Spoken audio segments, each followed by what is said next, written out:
మంచి చికెన్ తెచ్చి పసుపు ఉప్పేసి ఉడకబెట్టి వేసిన ఇష్టంగా తింటుంది.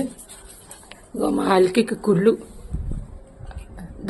దీనికి కూడా వేసిన పోయి తినొచ్చు కదా, తింటుంటే వచ్చి చూస్తుంది. హల్కి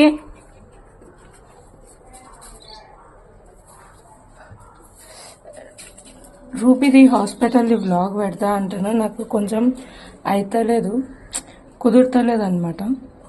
పెడతా నేను ఈ వీక్ వచ్చే థర్స్డే లోపల పెడతా వీడియో, డాక్టర్స్ ఏమన్నారు ఏంటి అనేది. బోన్ అయితే అప్పట్లో బయటికి వస్తలేదు. ఏంటంటే ఉన్నన్ని డేస్ మంచిగా పెడదాం, దానికి ఇష్టమైనవి తెచ్చి పెడదాం అని. రూబీ ఇందా రూబీ, దానికి రూబీ అని పేరు పెట్టిన నేను వచ్చినప్పటి నుంచి.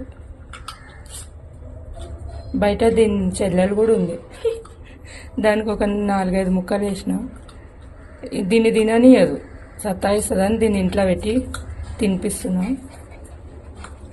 నేను హాస్పిటల్కి వచ్చినప్పటి నుంచి దీన్ని బయట పెట్టిన, ఎందుకంటే లోపల ఉండి కూడా ఒంటరిగా ఈ ప్లేస్లో కూల్గా ఉంటుంది, షెల్టర్ ఇచ్చినట్టు ఉంటుంది.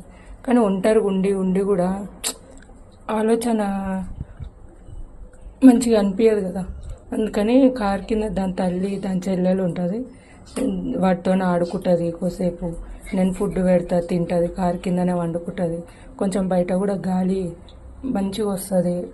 ఈడైతే ఈవినింగ్ అయితే కొంచెం దోమలు ఉంటాయి, ఒంటరిగా ఉంటుందని చెప్పి కొంచెం బయట పెడుతున్నాం. తినేటప్పుడు అవి తినని సతాయిస్తాయని ఇంట్లో తెచ్చి పెడతా. తిన్నాక మళ్ళీ తీసుకొని కారు కింద పెడతా, నీడకు వండుకుంటుంది. మంచిగా తింటుంది తిండి మాత్రం. నానా ఎందుకు నీకు అంత కుళ్ళు? ఇంకో చూసిరా